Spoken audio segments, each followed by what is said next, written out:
We want to thank you for being here. We recognize the commitment that you're taking to pursue excellence. You're just one step closer to achieving success. And the Institute is here to help at every step, wherever you are in your business journey. We've helped thousands of shops over decades and across the nation, from service advisor and manager training to a shop that's just starting out, or even those who are planning their growth, scaling from 10 to 20 to 30 locations. Those that are preparing for private equity sale, or even those that are succeeding their business to the next generation. The Institute and our many coaches with years of experience, both from inside and outside the industry, are here to provide education and tools to get you on your way. You do not have to do this alone. We hope you enjoy the content to come. For a better business, a better life, and a better industry, the Institute. Good morning, good afternoon, good evening, or good night. Thank you for joining us in our live webinar. Those of you who are here and are live, this is going to be an interesting conversation we're having today with top shop owners as well as top marketing companies about what you can do as a shop owner in any economy, in any circumstance, to help your shop remain relevant and top of mind for those who are needing services.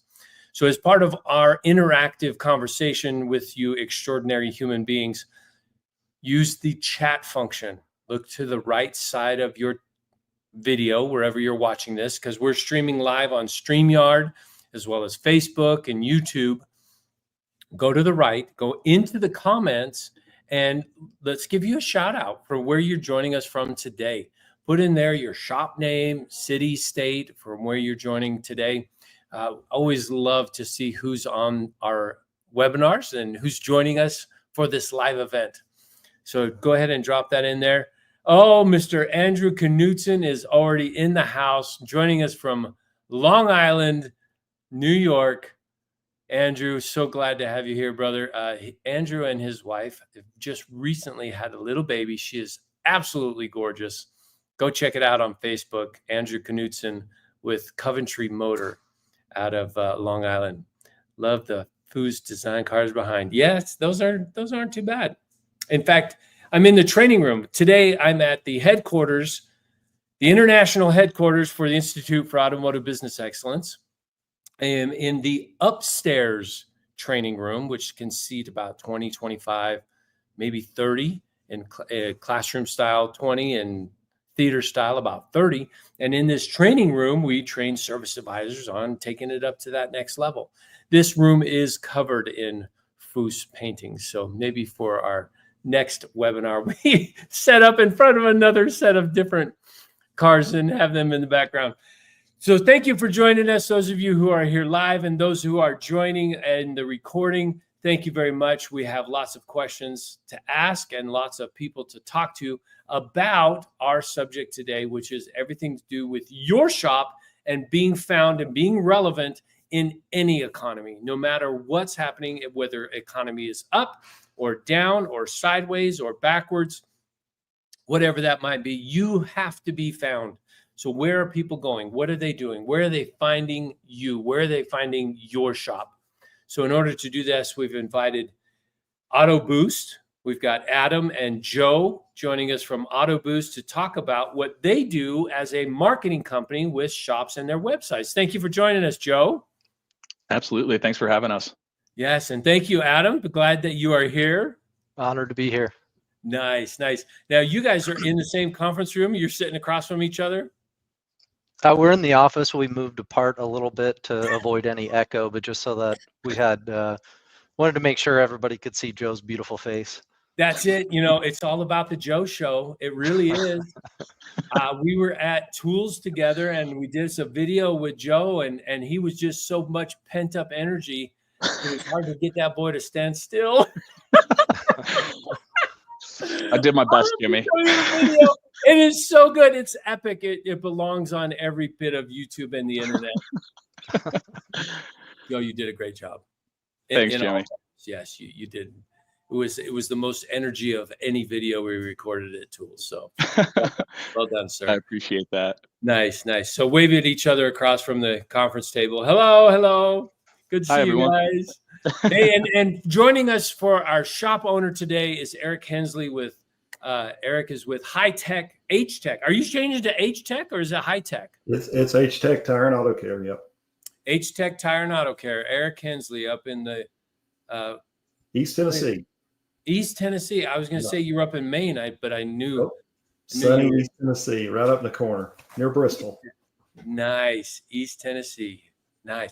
And what's the weather like there in Tennessee right now? We're almost 80. We've got a cool spell, so it's pretty nice. Hey, that's feeling good. I'll tell you, I moved to northern Utah, and the high yesterday was 94. It felt so good to be at that nice, cool level under 100. Wow. We lived in St. George, Utah, and it was 104, 108 on a regular basis. So to go to 94, you can tell that's a 10 degree swing. Yeah, it was feeling pretty good. Nice. So, Eric, thank you for joining. So glad that you're here with us. We can have this conversation talking about you and your shop and your business. You were recently on with us last December talking about your shop as well. Mm-hmm. But for those who are joining for the first time, give us a little breakdown of who you are, what your shop is, what it looks like there in East Tennessee. Yeah, so we're in right in the corner of the state, very rural area. Been in business now 19 years. Started just me and myself, me and my father, and now we're at 7 bays and a full staff. And we've grown tremendously through the years. So not sure what else you want. No, man, I'll tell you, that's fascinating. 19 years in business. So marketing wise, you have seen a lot of changes that have come through the years. Because I think back 19 years ago when I started my business, it was like, okay, you have to have a full page ad in the newspaper. It's $1,500 a month. Mm-hmm. Yep. Holy crap. Yep. And my town had three phone books. Yeah, I remember the first time they pitched me SEO was through Dex, and they were pitching me $2,500 a month.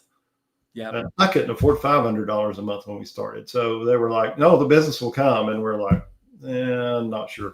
So major difference in the way we market now compared to what we did back then. Oh yeah, made huge differences. Mine was a little 1/8 inch. I had a 1 inch ad in the phone book. And I was still $100 a month. I had to pay for that 1 inch, and I had 3 phone books, so it was $300. Anyways, yeah, you've seen marketing change a lot. Where going from phone books to websites. Websites just became a picture of that phone book. Yep. Very static, no dynamics to it whatsoever. But there was so much that we could do with that. Joe, Adam, what did you guys do to take it from a static phone book website to something more dynamic? Well, and I just made a comment in the chat, I remember those days as well. 20 years ago when we were looking at yellow page ads and negotiating on space, and that was the search engine result page, right? That's where someone opened up and you had to capture their attention by having the most real estate on the page. And having, a website that performs well and shows up organically is extremely important, because that's one piece of that real estate. And then, pay to play, Google ads. Now with Google local service ads, you're paying twice to be on the same page, potentially. If they click on it, right? Yeah. Or if they call you with local service ads. And then it's everything else. The yellow pages didn't really have local listing directories, and that was one other way to get on the search engine result page. And we call that the real estate of the SERP, the real estate of the search engine result page, where, you can be into a thread on Reddit where people are having a conversation about the best place to take their car, and that's ranking on Google. And maybe your website's not even ranking, but they click through to that Reddit conversation and they see everybody talking about how you're the best, hopefully. And that's one more place that you get to show up. So definitely some evolution since the days of the phone book. Oh, for sure. Eric, and when it comes to you and your marketing and Google ads and local ad search and everything that's Google's doing, how much of that have you researched to learn on your own versus, hey, you know what, I'm going to hire a guy to help out? So we have the group process, which has been an education for that, both with you and the Institute. And then Joe has been quite the teacher between he and the representative from Auto Vitals. They both together have collaborated and really taught me a lot of things about what is effective online, what to do. And we know how to fix cars. They know how to turn the knobs on the internet and make things work better for you. And they're very interactive with you. And you said Auto Vitals. Yes. Did you mean Auto Boost? I'm You've been working with both? Well, yes, with both. Yes. So wow, that's phenomenal. So what are some of those things that you have learned that you can do as a shop owner versus these are the things I'm going to hire Auto Boost and Auto Vitals to do for me?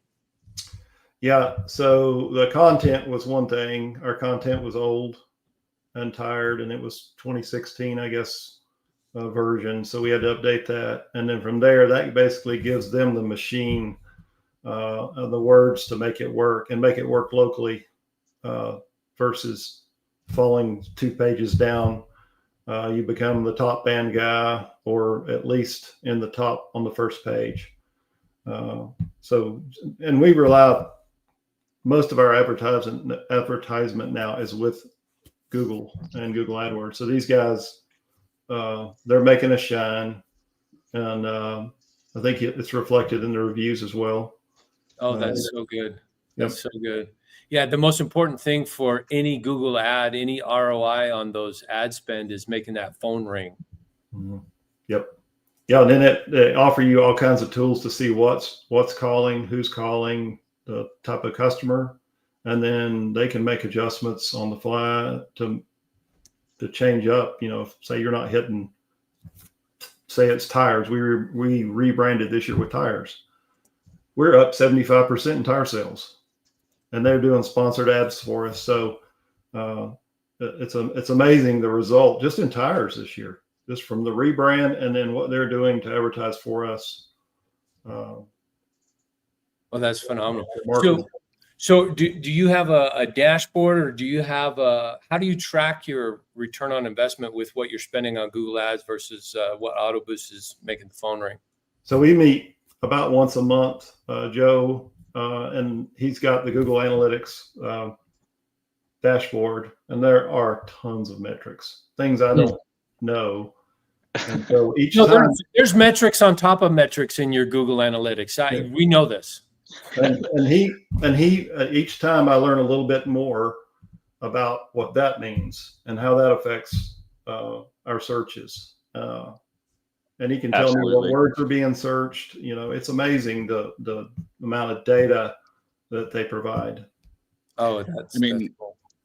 I mean, we're getting into the weeds talking about down to the campaign or the keyword level, how we're allocating Eric's budget, and from that perspective, how it's being spent. And then the next layer that he was referring to, beyond just Google Analytics, Eric can log into our call tracking platform, look at the calls generated from Google Ads. There's advanced features for scoring leads. So it's true visibility into the results and then the connection between marketing and sales. So, you know, a lot of features and a lot of tools to give clients that visibility to justify the investment and understand what they're actually getting for the investment in Google Ads. Oh, I love it. I love it. What kind of a return do you, Auto Boost, do you promote for shop owners? What should they expect to get from their Google Ads? Sure. So we do have what we call a revenue attribution tool that is in a beta right now. We had about 50-ish clients towards the end of 2024 on our revenue attribution tool, and the average ROAS, or return on ad spend, was about 700%. So that means that the average client was making $7 in revenue per dollar spent in Google Ads. I've seen higher than that, though. We see a benchmark, or what we should be aiming for at a minimum, is about 300 to 400% ROAS on Google Ads. So we're looking at a minimum $3 to $4 in revenue per dollar spent. Well, and then working backwards from there, right? Because you know, as Joe kind of touched on briefly, it's that connection between marketing and sales, and working with the shop owner and with the team, you know, that's picking the phone up and that's fielding those leads, and then giving them visibility into you know, the phone call where they can use it for sales training. You know, they can help us with feedback to optimize. So being engaged like that with your marketing is extremely important. And even if it's not Google Ads, anywhere that those leads are coming from, to make sure that you're working with your marketing company, because it's not just checking the box of I'm doing Google Ads or I have a website. It goes way beyond that, to sales actions that are being taken within the business. Oh, Yeah. Sure. And then one other thing I was going to mention, you mentioned the calls. So they help us set up the Google Whisper. So now we know if it's a Google generated call, and we know the sales process might be a little bit different. So you get a little heads up before you answer. Oh, isn't that great? Yeah. That's awesome. Because now a service advisor can be with the understanding that this phone call is costing the company $10, $12, $15, $20, whatever it is. Maybe it's $1.50. Depends on the keyword that's being spent on. But this is a very valuable phone call. Yep. You better make an appointment. You better close the deal. Yeah, and then Absolutely. we created a Google Doc to track those calls as well. So the advisor will type in what the call was, what it was about, whether it was converted or not, and so he and I can interact the next month and say, okay, these are the calls we're getting. What is this working well? Could we change something up to where we get this call versus that call? So, Interesting. Yep. So what have you found that is working the best with your advisors right now? What are they able to close quickly and easily? So with the DDI, the transparency with that and the value, they pre-sell before the customer ever gets there. And then the intake process, we changed it up some. So we asked for the expectation. What is your expectation? You want to drive it till the wheels fall off, or do you just want to fix what's broken? Now, you still do the 300% rule. You still do a great DVI. It's just the manner in which you come at the customer post DVI, and it's just a way of framing the way you present the estimate in a way that's non-offensive. And then for those that come to you, this is a podcast I listened to the other day. Another way to do that, if you say you've got a customer who comes in who thinks they know what's wrong already, you can use that to your advantage and say, you were dead on. We have performed tests and procedures and confirmed that what you said is right, and we're not going to waste your money by replacing a component that doesn't need. So it's just those little nuance. Instead of, hey, this is Joe with Joe's Garage, it's a warm greeting, it's interaction, it's setting the expectation, and then providing them with a great customer experience. And then if you screw up, own it and make it right. So yeah. Oh, that's powerful. And did you hear that, Joe? You now own Joe's Garage. I guess so. I know a guy that can help you with your website, Joe. So yeah, I know a guy too. Adam, we need to hook up Joe with a Joe's Garage. Sounds good. We'll get him some T-shirts too. T-shirt. Oh yeah, I love it. I love it. So I love that you're educating the customer. I've always said that an educated customer, an educated client makes better decisions. So those DVIs, even though it's an inspection sheet, it goes so much into marketing as well. Mm-hmm. Marketing your business, marketing the effectiveness of your business, the effectiveness of your inspections. I am grateful for those DVIs. There were 3 cars we were looking at buying, and with the DVI, we paid $160 per inspection. Mm-hmm. Thank you for the shop for doing this, and avoided some serious headaches.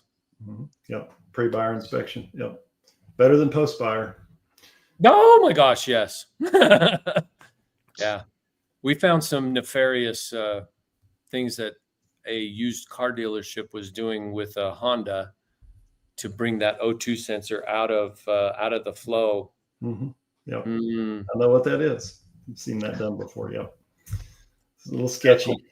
Now, in their defense, I don't think it was the used car dealership that was doing it. I think the previous owner had done it because the patina was it was old.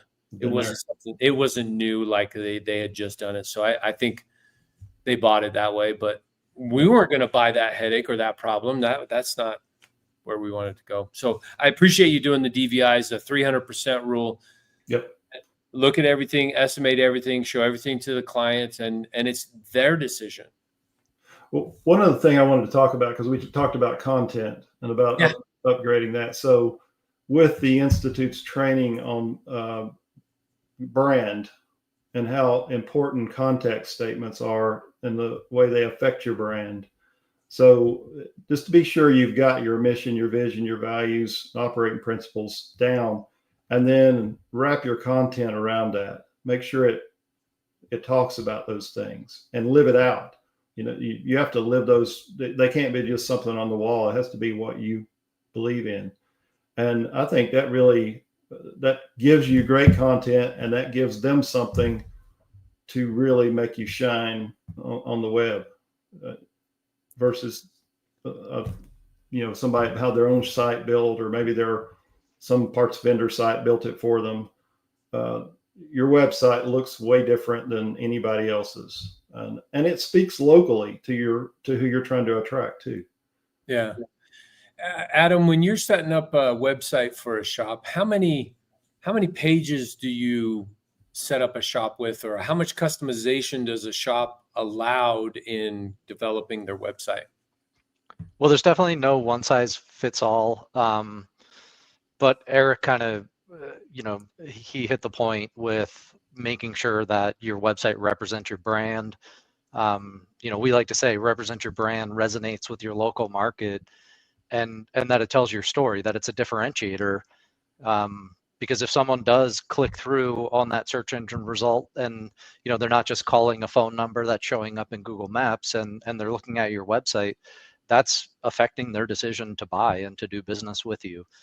So making sure that it's not cookie cutter content, making sure that you're not using stock images with people in them that are not your employees or your customers. Making sure that, do the best that you can with the curb appeal that you have with your business to take pictures and to present, what the customer is going to see and experience once they arrive. So, video is extremely important in, the most authentic way that you can tell a story.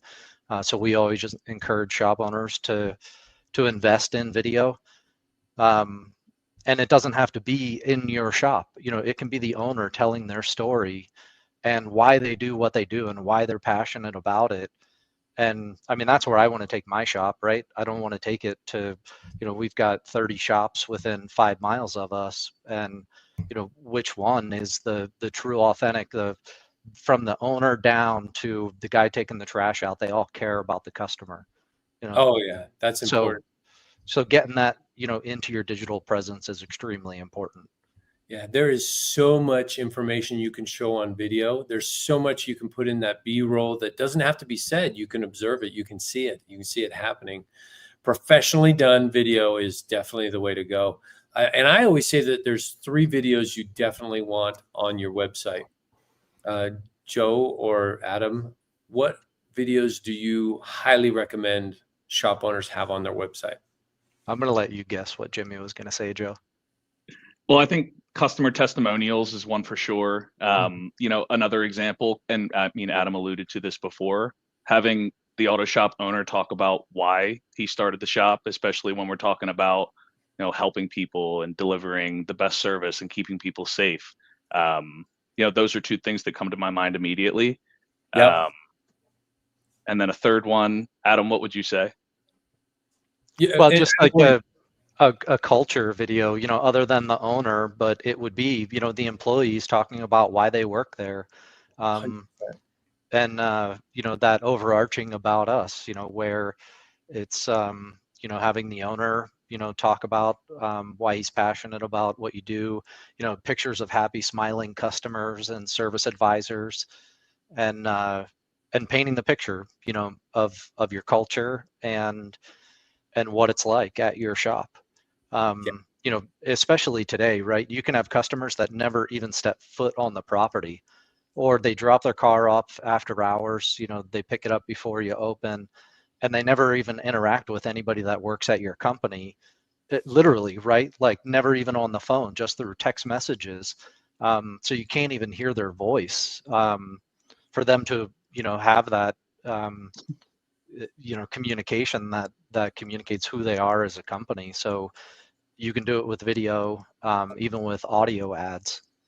Oh, for sure. Eric, have you ever had a client that fits what Adam's talking about, which is a mirror image of me, where you're texting the client all the time, but you really don't ever get to see them? Have you ever had those clients? Yeah, especially during COVID, we had a lot of people that didn't want to come in, and so that became a kind of a normal thing.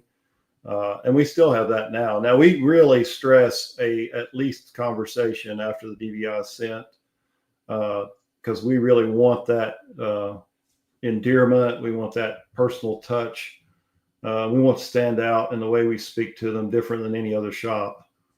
So we still promote that, but there are existing customers who trust us that would rather just approved. Go ahead, do it. And let me know when it's done. Yeah. Those are the key tossers. They toss you the keys and say, tell me when they can pick it up. Yeah. Yeah, you got to love that. Those are good. Those are really cool.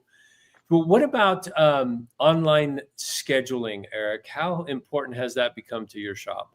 Yeah, so we have another integration we use for that now, and it definitely frees up time for the service advisor, because it'll pop into the calendar. We've got the parameters set, the rules, and so it knows when it's open, or if there's a waiting appointment available, and it saves them on the call, so they can build estimates and sell work, manage workflow in the shop, and not be on the phone as much.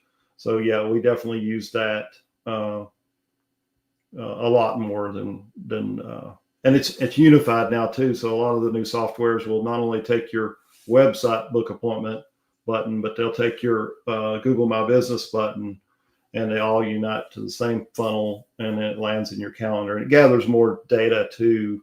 Even some AI components that are intuitive. They'll learn kind of the direction the customer's going with their description and ask more for clarity. So there's less of mistakes on intake.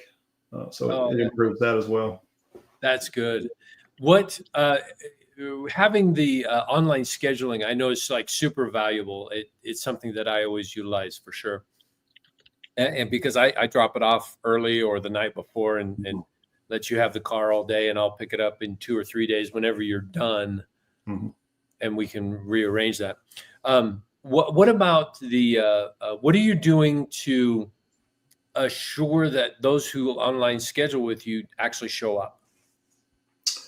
So there is a reminder text that goes out 24 hours before to remind them.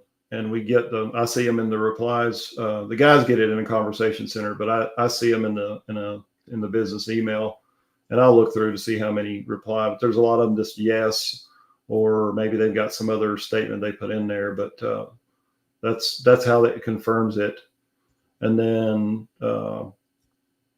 that's pretty much it. The reminder. If they miss the appointment, there's a way, one of the integrations, if they began they call it a lead, if they began a lead and then didn't complete it.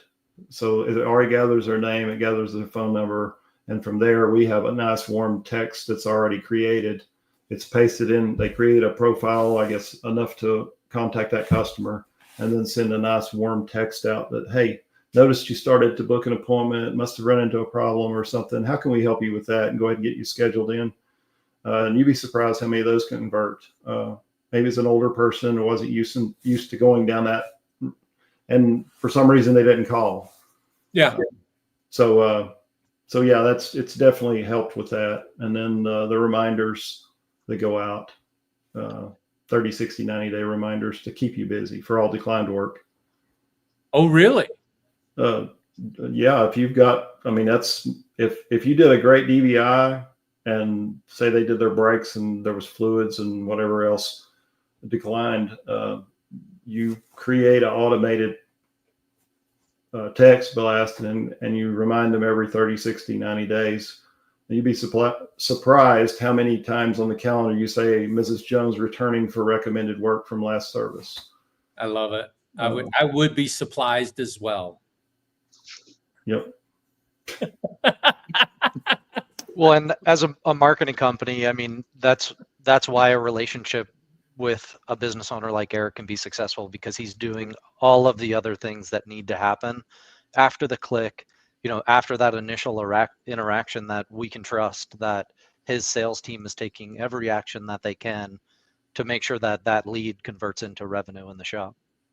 That's an interesting point you bring up there, Adam. What do you see that Eric does that other shops don't? That is that difference that makes him just that much more successful in his conversions? Well, everything that he just spoke about is, it's a differentiator. If his competition is not doing that, and someone's scheduling an appointment and then not showing up because it wasn't convenient, or something else came up, following up with them to make sure that you get them back in to the shop, and recapture that, the unsold service work, where keeping the customer from going back to Google and searching for the next automotive repair shop when a need arises, but keeping your brand name in front of them. So even if they do go back and search for an automotive repair shop, that they recognize you and they remember you and they remember the positive experience that they had, so they choose you again. Mm-hmm. And that's something that's happening, not just with automotive repair, that consumers are just not necessarily defaulting back to the same business that they used previously. No, they're not. It's like they forget about that oil sticker that's up there in the corner. They don't remember to come back. Kyle has a really good question that he's put into the chat here. I have an issue with this too. Some clients see that as impersonal, the text going back to confirm an appointment. Where would there be a better way for us to reach out for that appointment confirmation? Because they get so many appointment requests and no follow through. So I'm guessing that, Kyle, you probably have a pretty high no-show rate. Is that what you're saying there? And to his question, Joe, what advice would you give to Kyle? How can he improve his process? Sure. I mean, we could always be following up with those customers, right? I mean, I think that we'll see some existing customers that may be going to, an appointment scheduler to book simple services, right? Like oil change, something that's going to be routine, right? We may see more of those customers calling to actually have a conversation, ask questions, and discuss with the shop. I think that, at some level, Kyle says a 20% no show rate. So, is that high or low, or is that okay? Well, it's the reality of working with consumers, right? Like, I'm the guy that if my dentist doesn't call me the day before, they know I'm not going to show up, and I love, know, and trust them, right? But I need that reminder and that kind of personal touch, because I'm a busy guy. I don't see all that. I can barely respond to friends and family with a text message, so cutting through that chatter is extremely important. There's services out there where it's straight to voicemail, where, you don't have to get the customer on the phone, but, that's another way to potentially have that touch point. Something that I used to do in training service advisors is the day before, making those phone calls, especially during slow times, right? Because that's when you can't afford to not have a no-show, or to have a no-show. A no-show could be a technician going home early. So, having a service advisor do that one more thing, or having a customer service person within your company, it can be an extremely important thing, and just making sure the customer shows up. Because as a business owner, right, Eric, you spent so much money to generate that phone call and to get that even scheduled appointment, that, the person not showing up is wasted marketing dollars. It is. Yeah. Yeah, again, like what you said, it's lost productivity too. You end up sending a technician home early because of that. So one of the things that you can do, and I mentioned personalizing the text message, but the reminders, depending on what software you're using, you can actually, some of these offer the ability to personalize the 30-day, 60-day reminder. So it's not just a automated canned looking text. It's hey, notice that you're coming in today, whatever. You can warm it up and make it fit the culture that you want presented. And with that, I think your conversion of appointments will go up. Yeah. Especially the reminder part of it, but even the appointments, just Love it. The little extra things that you do just to stand out. Oh, I love it. I love it. Yeah. And depending on that software, it can input their name and their vehicle into it. But something that I've also done and done with quite a few different shops is to go into ChatGPT and say, this is who my shop is. This is what we do. Give it a good history so chat understands who you are and what your culture is. Also include your website. So as a reference, here's my website and here's what we do to make sure that we stand out as different. Yep. Chat, give me 8 or 9 different text messages that are personable, warm, relatable, relationship building, so that they want to come back to us. With those 8, you're going to look at them and go, all right, love, love, hate, hate, love, love, hate, hate, love. You take those ones that you love, put them into the rotation. So now when you're communicating with the customer, they see that communication. It's not the same canned message that it was previously. It's a new message. Yeah, we did an exercise a couple months ago, I think in HPG, and this goes to already having your context statement. So you can take and paste all that into chat and then ask it for a unique selling points other than the ones that are like normal, like through your 36,000 mile, like ASE certified. What kind of statements can we put out there that fit our culture, that fit the message we want out there, and stay away from the generic ones that everybody else uses? And you can tell it all kinds of stuff, and it's amazing what you can do to make yourself different than the next shop down the street. Just using AI. It's amazing. Oh, it really is. It really is. And Eric, you mentioned HPG. For those who don't understand, the high performance group with the Institute, the high performance group is a group of shop owners that are looking to do one of two things. Either they're looking to expand their kingdom and grow it, or they're going to optimize a single location into a multi-million-dollar per year location. So that HPG works very closely with Mr. Michael Hertzberg-Smith in developing your strategy. What do you want to do? Do you want to optimize the one? Do you want to grow the kingdom? What's your exit strategy? Are you selling to a key employee or a child? Or are you looking to build the kingdom and then sell it to private equity, but you still want to have your toe in the water, so you still have your finger on the pulse of what's happening in the industry? These are all things that Michael can do with shop owners and develop the right strategy so that down the road, when you do decide to sell, you're able to get top dollar for your shop because it is ready. It is optimized. It is packaged properly for the best sell. For those shop owners that want to sell, they needed to start 3 years ago. So if you want to sell in 3 years, you better start today to get your shop in line and get it ready to go. Yeah. One other thing I wanted to mention about these guys, and Joe and I talked about this at our last meeting. So it's the Google Guaranteed thing. It is really starting to click now. So we are going, they're going to help us with that. It's a process to get through it. But what they can do with ads with that are really, you drill down to the local level. Now they do cost more, but you can actually score them and then ask for one to be removed if it was the wrong call, so you don't pay for that click. Nice. But these guys are gonna that's gonna be the next thing for us to make us stand out just a little more. And you guys can expound on that if you want to. Yeah, I was just gonna jump in and talk a little bit about that. So this is called local service ads. It's a new Google Ads service. It actually operates separately from what traditional Google Ads does, with a different model. Traditional Google Ads is pay per click, as opposed to local service ads being pay per lead. So there's a little bit less targeting granularity as what we have with traditional Google Ads, but you get the calls from within the Google Ads user interface, and then you can go in and you can accept them or you can reject them.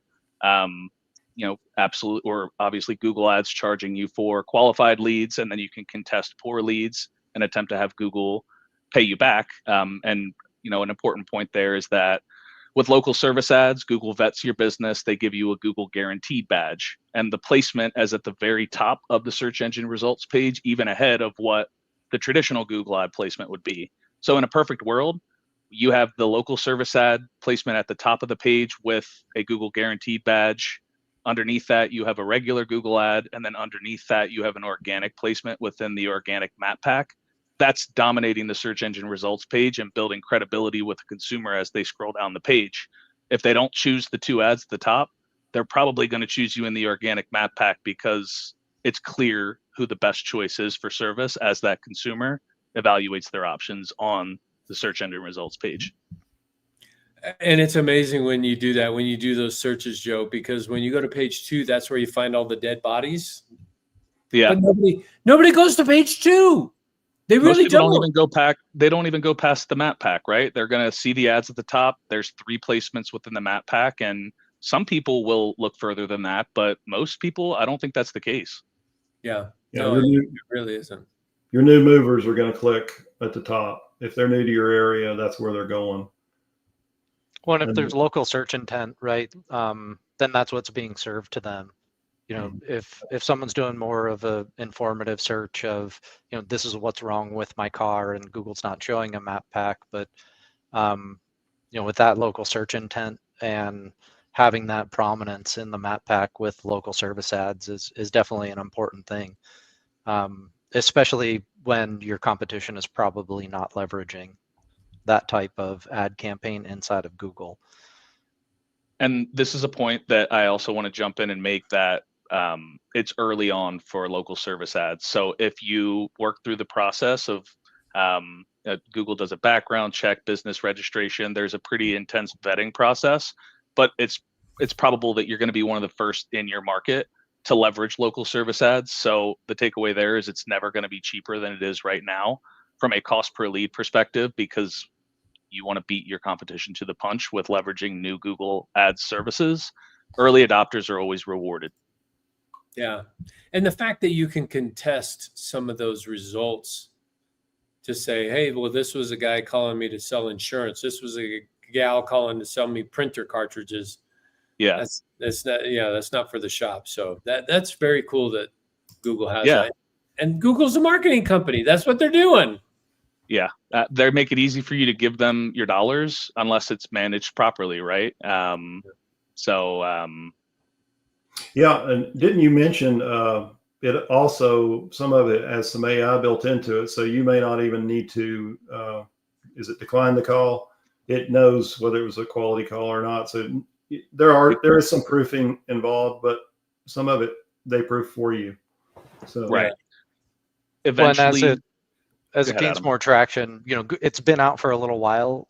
Anything new, we want to make sure that it's a fit for our client's business model, that we can support them in rolling it out seamlessly. And, over the months, as Google has refined it with what you're mentioning, Eric, where they're starting to just automatically reject the lead as they learn how people talk about an automotive repair shop. Prior to automotive, there's other services businesses that Google rolled local service ads out to. And then they continue to expand it. And I always like to say it's whatever Google's new toy is, you want to take advantage of, because they're vetting it. They want feedback and they want to improve it to make sure that it's profitable to the customer, the business owner that's advertising, and that they're going to be able to scale it. So it's, definitely taking advantage of whatever's new, that Google or any other marketing platform has that you can leverage to have the competitive advantage over the shop down the street. Yep. Totally agree. something that I noticed, to Eric's point, yes, Google's AI will kick in after a certain time threshold and attempt to score the lead. But the clients that are doing it manually and also giving feedback to Google on what they see as a non-qualified lead seem to be getting the best results. And I think what's happening is that Google is rewarding the accounts that are engaging with them the most and providing feedback. They're giving you, or you're getting more results for providing more data to Google as they refine this as not just something that is new in the last couple months, 6 months. I'm not exactly sure what the timeline is there, but it's here to stay. That's true. That's true. Well, that's good. Well, so as we circle now and looking to land this plane here, as we're talking about marketing and talking about websites, we're talking about SEO, we're talking about Google and Google ads, local ads. If you had a magic wand and could wave it, Joe, then Adam, then Eric, what would you change in the automotive aftermarket, Joe? Magic wand. Magic wand. What would I change in the automotive aftermarket? You're putting me on the spot, Jimmy. I'm going to punt this one to Adam. Well, I've been doing this my entire life, literally my entire life. I, probably made the first website for an automotive repair shop before anybody knew you needed a website. On Google Ads, walking into a group of shop owners and saying, this is the most important thing that you can do, Google Ads. And, they all look at me like I'm crazy because they have no idea what it is. If I was going to change one thing about our industry from a marketing perspective, it would be, look outside of the box. And, don't just look at what your competitors are doing or your friend that has a shop across the country is doing. Look outside of the automotive space. When you're interacting with businesses, it's taking that active role. I was telling a story in the office about calling my eye doctor to get an appointment to get a new pair of glasses and have them redo my prescription with an eye exam. And they're, it'll be 2 months. And, first of all, I had to call them, Jimmy. And, I don't like to call someone to make an appointment. Yeah. I want to be able to do it online and in a seamless way. But I had to call them, and then they told me 2 months, and I'm like, well, my glasses are scratched and I need new glasses. Well, we can get you in a month and a half. And it's like, well, you just lost a customer. Yeah. Whether I still know, like, and trust them, but if you're not going to make an exception for me and help me, and that's friction in that relationship, and it's identifying, where that is in your marketing, where that is in your sales process, and focusing on sales enablement, and then even, when the customer gets to the shop, and so, looking outside of our space with all of your other interactions at what you can apply to your business, and then understanding it's not just all about marketing. Marketing can put your shop in front of the ideal customer, encourage them to choose you. But it's a partnership between us and a shop owner. And for it to work, it has to be a partnership to be successful. I love that. I love that. And I love that you are encouraging shop owners to think more dynamic rather than static. Don't do the standard the same as everybody else. Let's make it bigger, bolder, better. Look at other industries. What are they doing? How can we implement their best practices in what we're doing? I love that. Thank you, Adam. Really appreciate that. Eric, the magic wand is now to you. So you all know, and many people in auto repair land know, the perception the public has of us, of our industry. There's 266,000 of us, I think, in the U.S. that run independent auto repair shops, and the outstanding thing that we're perceived as is dishonest, untrustworthy. So that's part of our vision statement, is to transform that perception of our industry, to make a difference for the future, and to act with integrity no matter what, whether we make money on it or whether we screwed up, we hung the wrong part on it. We're going to our commitment is that. So, and then the other thing is the best customer experience that they can, like no other shop does. We talk on a level they understand. We get to know them as a person, as a family. We remember things about them. And so when they come to us, it's not just throwing their keys at us and they hope we do them right. They know we're going to do them right. We're going to be honest. We are going to treat them exceptionally well. And that's what we're after. I love it. I love it. Thank you, Eric. Thank you for emphasizing that we want to build our image in the industry. We want to build the image of the automotive aftermarket, and I'm all about that. In fact, that's what we are about here at the Institute, is better business for you, which in result is a better life for you and your shop, your techs, your service advisors. Better business, better life, better industry. That helps us to improve the industry overall. So as we lock arms together and we all make this trip together, we can do it. We can be that difference in the entire world. And Erica, I'll join you in that battle to change the image of the aftermarket, to be the trusted partners for our clients so that they understand we are the right place for you to bring your vehicle to. We'll keep you safe on the road, because keeping you safe on the road helps also to protect me and my family, to keep us safe on the road as well. So I love that. And I love that you're implementing that 300% rule on all cars every single time, digital vehicle inspections. That's super awesome. Thank you so much, gentlemen. Thank you for your input and your knowledge, your sharing. And gosh dang, this has been such a great conversation. I love when it comes to marketing and the things that you can do as a shop and shop owner. There are some things you can do yourself as a shop owner, but there's definitely some guidance that you would be very wise to hire a coach for, or to hire a professional with Auto Boost and have them help you, whether it's Joe or Adam. Thank you very much, you guys. Been a great day. I look forward to talking to you again soon. And we'll see you all soon. Thank you. Thank you. Thanks, Jimmy. See everyone. See you guys. Thanks for Thanks, having Eric. us.